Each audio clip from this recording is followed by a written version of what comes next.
नमस्कार। आज हम ओशो के खास प्रवचन तंत्र सूत्र प्रवचन 01 इस पर थोड़ी गहराई से बात करने वाले हैं।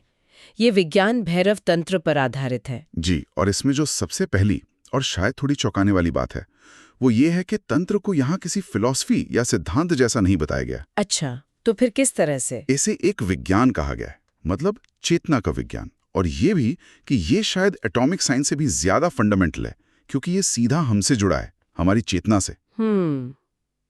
तो आज हम यही समझने की कोशिश करेंगे कि तंत्र क्या जानने के बजाय कैसे करने पर, मतलब विधि पर इतना जोर क्यों देता है। हाँ, और वो जो देवी ने शिव से सवाल पूछे थे, आप कौन हैं या ये दुनिया क्या है, तो शिव ने सीधे जवाब क्यों नहीं दिए, क्यों उन्होंने विधियां बताई? बिल्कुल बिल्कुल। और यहीं से आप देखिए तंत्र और दर्शन का जो बुनियादी फर्क है वो सामने आता है। क्या फर्क है? दर्शन का सवाल है सच क्या है, वो विश्लेषण करता है, सोच विचार। लेकिन तंत्र पूछता है सच को अनुभव कैसे करें। सारा फोकस तरीका, विधि, रास्ते पर है। हाँ, तो ये सिर्फ सोचने समझने की बात नहीं रह जाती। तंत्र एक तरह से ज्ञान के बोझ से शायद मुक्त करता है। ये नहीं पूछता सच क्या है, बल्कि तुम सच कैसे बन सकते हो। बिल्कुल, जोर स्वयं के रूपांतरण पर है, अनुभव पर है। और इसके लिए सिर्फ बुद्धि काफी नहीं है, एक खुलापन चाहिए, एक तैयारी चाहिए। और देवी के प्रश्न शायद यही तैयारी दिखाते हैं। ऊपर से तो वो दार्शनिक लगते हैं, आपका सत्य क्या है, ये इतनी हैरान करने वाली दुनिया क्या है। हाँ, लगते तो हैं, लेकिन सोर्स कहता है कि ये सवाल सिर्फ जिज्ञासा नहीं थे, ये गहरे प्रेम से और अनुभव की एक गहरी प्यास से निकले थे। शिष्य की पुकार थी ये। और शिव का जवाब? कोई सिद्धांत नहीं। कोई सिद्धांत नहीं, वो बस कहते हैं ये करो और तुम जान जाओगे। मतलब ज्ञान सोचने से नहीं आएगा, करने से, अनुभव से आएगा। लेकिन यहाँ एक सवाल है, क्या सिर्फ करने से अनुभव सतही नहीं रह जाएगा, गहराई कहाँ से आएगी? बहुत अच्छा सवाल है। देखिए, शिव विधियां तो देते हैं, पर वो उस माहौल, उस अवस्था की तरफ इशारा करते हैं जिसमें विधि को ग्रहण करना है। यहीं पर प्रेम और ग्राहकता की बात आती है। इसीलिए तंत्र ग्रंथ हमेशा शिव और देवी के बीच बातचीत के रूप में होते हैं, गुरु और शिष्य। हाँ, ये सिर्फ लिखने का स्टाइल नहीं है, ये दिखाता है कि गुरु शिष्य के बीच गहरा प्रेम और शिष्य की पूरी तरह से ग्रहण करने की क्षमता, जिसे सोर्स में स्त्रियोचित ग्राहिता कहा गया है, वो कितनी जरूरी है। जैसे गर्भ धारण करता है, पूरी तरह अपना लेता है। बिल्कुल वही। शिष्य को, ज्ञान को, विधि को सिर्फ सुनना नहीं है, उसे अपने अंदर उतरने देना है, आत्मसात करना है, तभी गहराई आती है। सतहीपन तो जानकारी बटोरने से आता है। और ये जो पूरी तरह डूब जाने की बात है, एक हो जाने की, ये हमें तंत्र के एक और गहरे शब्द पर लाती है, भैरव।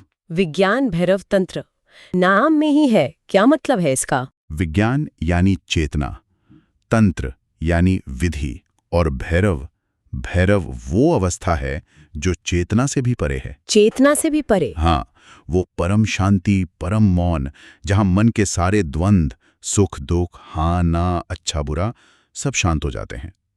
चेतना का भी अतिक्रमण, कोई बंटवारा नहीं बचता। और सोर्स कहता है कि प्रेम इस अवस्था का सबसे करीबी मानवीय अनुभव है, जहां दो होकर भी एक होने का एहसास होता है। जी बिल्कुल। और इसी भैरव अवस्था तक पहुंचने के लिए शिव 112 विधियां बताते हैं।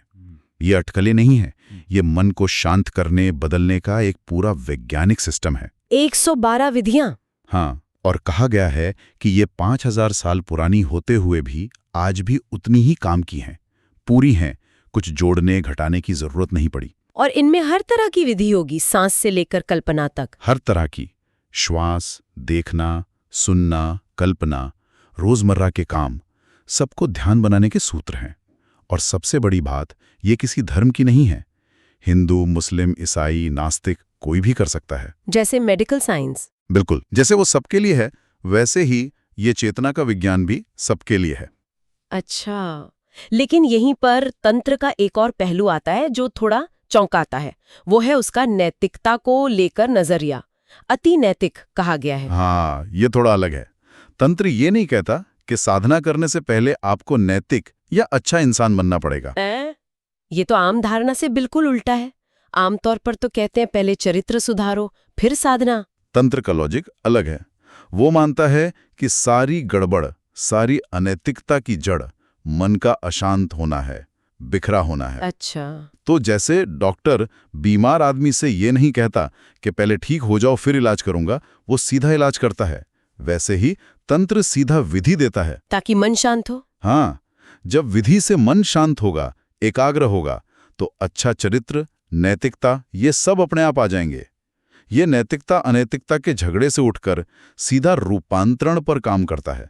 तो फिर इतनी सारी 112 विधियों में से कोई अपने लिए सही विधि कैसे चुनेगा? सोर्स का सुझाव बड़ा प्रैक्टिकल है। प्रयोग करो, खेल की तरह देखो, हर विधि को थोड़ा थोड़ा आजमाओ। और जिससे कनेक्शन लगे? हाँ, जिससे लगे कि हाँ ये मेरे लिए है, अंदर कुछ क्लिक करे, कोई तार जुड़े। बस उस एक विधि को पकड़ लो, फिर पूरी ईमानदारी से कम 3 महीने उसका अभ्यास करो। सोर्स कहता है परिणाम बड़े जबरदस्त हो सकते हैं। तो संक्षेप में अगर देखें तो तंत्र कोई किताबी फलसफा नहीं है, बल्कि चेतना को बदलने का एक प्रैक्टिकल वैज्ञानिक तरीका है।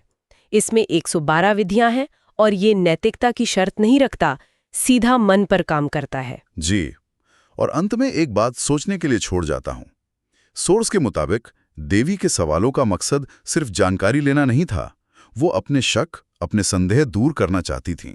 हाँ। और ये भी कहा गया कि शक का, संदेह का जड़ तो मन ही है। तो अगर तंत्र ऐसी विधियां दे रहा है जो सीधे मन को ही बदल सकती हैं, तो क्या ये मुमकिन नहीं कि किसी एक विधि का गहरा अभ्यास हमारे अंदर बैठे गहरे संदेहों को और दुनिया को देखने के हमारे पूरे नजरिए को ही जड़ से बदल दे? ये सवाल, ये खुद ही एक ध्यान बन सकता है।